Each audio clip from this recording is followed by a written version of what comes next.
తిరుపతి జిల్లా వడమాలపేట మండలం ఏఎంపురం ఎస్టీ కాలనీలో దారుణం జరిగింది. అబన్ సుబన్ తెలియని 3.5 ఏళ్ల చిన్నారిని దుర్మార్గుడు కర్కశంగా చిదిమేశాడు. బాలికకు మాయమాటలు చెప్పి అత్యాచారానికి పాల్పడ్డాడు. అనంతరం చిన్నారిని హత్య చేసి మృతదేహాన్ని గుట్టుచప్పుడు కాకుండా పూర్తి చేశాడు. చిన్నారికి సమీప బంధువైన సుశాంత్ అనే దుండగుడు చిన్నారికి చాక్లెట్లు ఇప్పిస్తానని చెప్పి వెంట తీసుకెళ్లి దారుణానికి ఒడిగట్టాడు. ఓ దుకాణంలో తినుబండారాలు కొనిచ్చి సమీప పొలంలోకి తీసుకెళ్లి అత్యాచారానికి పాల్పడినట్లుగా సమాచారం. రాత్రవుతున్న పాప కనిపించకపోవడంతో తల్లిదండ్రులు వడమాలపేట పోలీసులకు ఫిర్యాదు చేశారు. ఈ క్రమంలో అనుమానితుడు సుశాంత్ ను పోలీసులు అదుపులోకి తీసుకుని విచారించగా ఈ ఘటన వెలుగు చూసింది. నిందితుడు ఇచ్చిన సమాచారం మేరకు చిన్నారి మృతదేహాన్ని వెలికితీసి పోస్టుమార్టం నిమిత్తం పుత్తూరు ఆసుపత్రికి తరలించారు. ఇక పోలీసులు కేసు నమోదు చేసి దర్యాప్తు చేస్తున్నారు.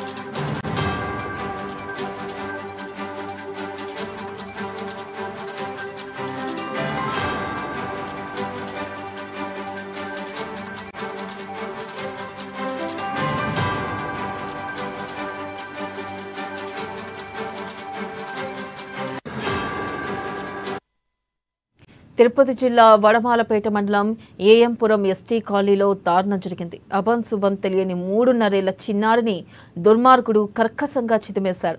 బాలికకు మాయమాటలు చెప్పి అత్యాచారానికి పాల్పడ్డాడు. అనంతరం చిన్నారిని హత్య చేసి మృతదేహాన్ని గుట్టుచప్పుడు కాకుండా పూర్తి చేశాడు.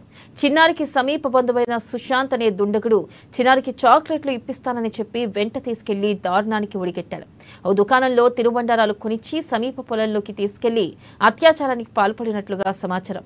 రాత్రవుతున్న పాప కనిపించకపోవడంతో తల్లిదండ్రులు వడమాలపేట పోలీసులకు ఫిర్యాదు చేశారు. ఈ క్రమంలో అనుమానితుడు సుశాంత్ ను పోలీసులు అదుపులోకి తీసుకుని విచారించగా ఈ ఘటన వెలుగు చూసింది. నిందితుడు ఇచ్చిన సమాచారం మేరకు చిన్నారి మృతదేహాన్ని వెలికితీసి పోస్టుమార్టం నిమిత్తం పుత్తూరు ఆసుపత్రికి తరలించారు. పోలీసులు కేసు నమోదు చేసి దర్యాప్తు చేస్తున్నారు.